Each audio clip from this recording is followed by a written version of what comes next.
So the Osmo Pocket 3 has been out for a couple of months now, and I've really enjoyed using it. Now, there's two ways when it comes to Osmo Pocket to use it. There's either favoring convenience or quality. And personally, I've been favoring convenience for ease of use and quickness. However, today we're gonna dive into how to make the Osmo Pocket 3 just look a bit better. So the first way to start making your footage look better with the Osmo Pocket 3 is we're just gonna take it out of automatic mode. So you're gonna swipe left on the screen and you're gonna click on exposure and switch it from that auto mode to the M standing for manual. Now, this is where you're gonna be able to manually adjust like your shutter and your ISO, and that's really important for controlling how your image looks. So if we're gonna shoot in 60 frames per second, for example, we're gonna wanna double our shutter to our frame rate, so it's gonna be 1/120th of a second. If you're shooting 24, you would do 1/50th because that's the closest you get to double.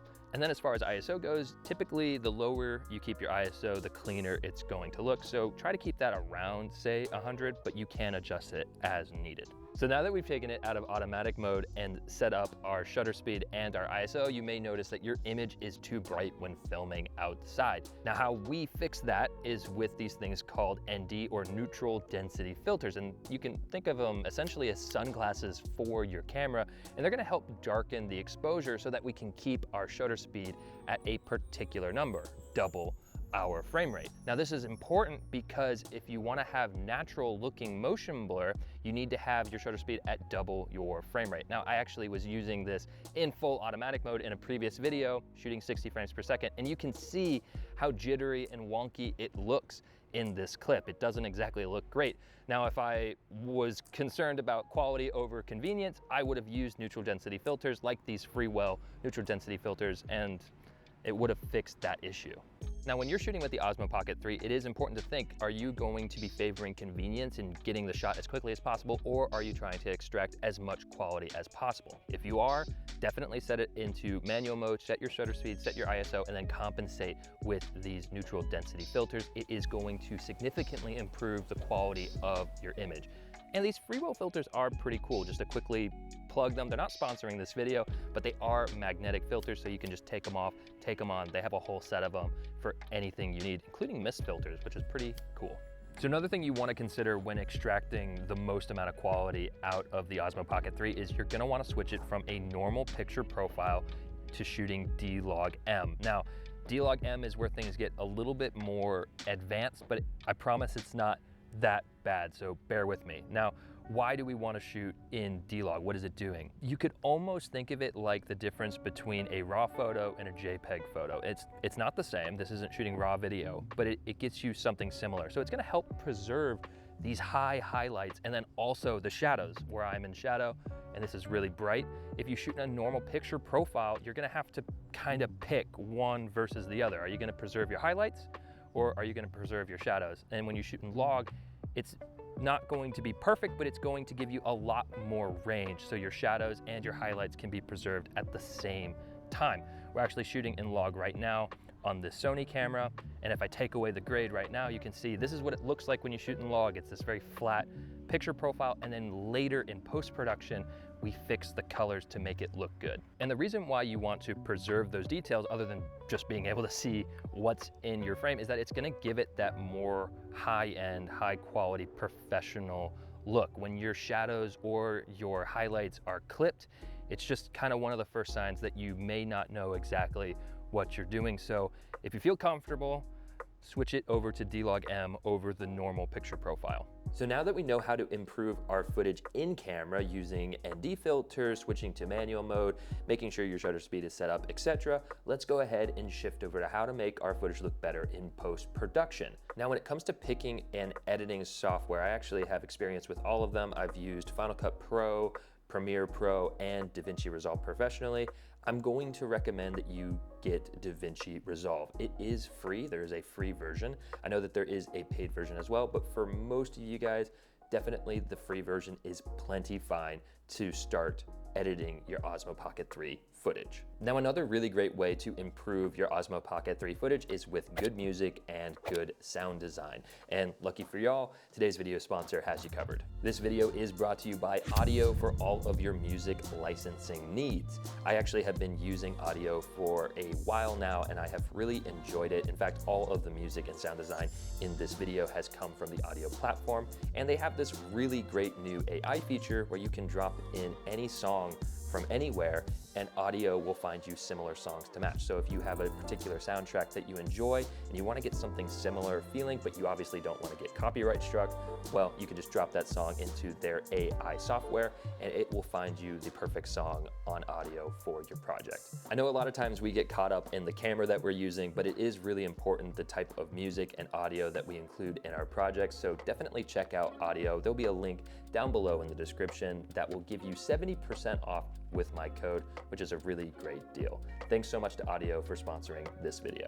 So once you have DaVinci Resolve open and your footage loaded into a timeline, now we can start to actually play around with the footage. Now this first clip that we're looking at right here, this is just a standard picture profile clip. This is what your Osmo Pocket is gonna look like if we're not using D-Log-M, and it looks a little crunchy. You can see the shadows in the bill of his hat don't exactly look great.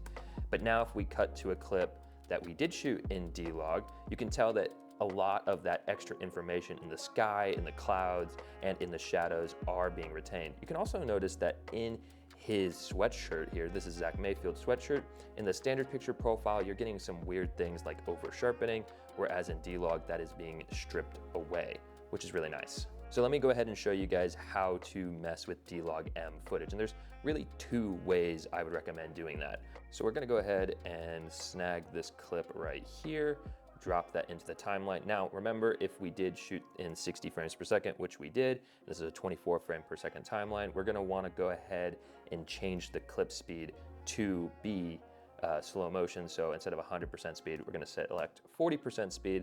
That'll make it proper slow motion. We can drag that out to be the right length. And we're gonna select the clip and go over into our color tab. So once we're here, we have our node tree, and then there's a lot of information going on. I'm gonna try to make this as simple as I can, but if you're gonna be using DaVinci Resolve, I would highly recommend diving deeper into how to color grade. It's something I'm still learning myself, but hopefully I can make this easy for you guys. So what we're gonna do is we're gonna select our node here at the top right. We're gonna click Option S a couple times here to make a few more nodes. This is just nice so that you can separate out the different things that you are doing. And we're gonna select the third node. Now I will have a conversion LUT linked in the description, so if you wanna follow along, you can totally do that. So what we're gonna do is we're going to select our DJI D-Log-M to Rec 709 LUT. And this is going to take it from that flat looking image to an image that looks pretty good off rip. Now it's nothing special, but it is adding in that contrast and that color that we did not have with the log footage, but we're still retaining our shadows and our highlights at least a lot better than if we were just using that standard picture profile on the Osmo Pocket 3. And then from here, I can use these other ones. I like to use the first node here to adjust things like my exposure, so we can maybe bring down the offset a bit. I like to mess with my shadows and highlights separately, so we can do that with the shadows and light just to pull that down. You got your waveform so you can kind of see what you're doing. And I think if I was just doing a quick little grade here, that looks pretty good. I use my second node to mess with color. And you can definitely dive a lot deeper into the color. So if I click on this clip instead, you can see that my node tree is a bit more complicated, but it is still originally based off of that same LUT. And then I've just added a few things like this over here. This is a film LUT, a film look. So if I Command D, I can turn it off and on so you can see what that's doing. It's gonna be personal taste. You may not like how it looks. You may like how it looks. That's something that you can add in. If you go over to the LUTs tab and then scroll to film looks, and then DaVinci has all of these built in, which is fantastic. Now, if you want to get a little bit fancier, there is another way that you can color grade this footage, and that's with color space transform. So I'll go ahead and show that to you here. I'm not sure if this is in the free version of DaVinci Resolve, but it is really cool and it's only $300 to upgrade to the Premiere version of DaVinci Resolve, so it could be worth it. But you're gonna go ahead and select that same third node, go to your effects and search for color space transform and drop that on top. And here we're just going to input in a few settings so that DaVinci knows what we're doing. The input color space is DJI D-Gamut, and then the input gamma is going to be D-Log. It's not D-Log M, I know, but close enough.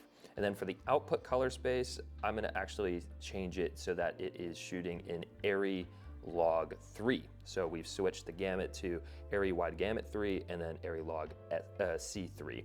So now we're looking at a ARRI log image. It's not, of course, exactly the same, but you get the idea. But now we can use the built-in ARRI LUT that DaVinci Resolve has to convert it from ARRI log to Rec. 709. So we can add that in, and that's giving us a totally different vibe than previously. And then now we can take this, and the highlights are clipping, but because we shot log, we should be able to pull those back so you can see, and then you can adjust how much you're affecting with this little slider. It's pretty cool. I do find that the skin tones get really magenta and red with the DJI Osmo Pocket, just something that I've noticed. So you can go in and kind of tweak that as well by messing with your reds here until you get it to look a little bit more natural.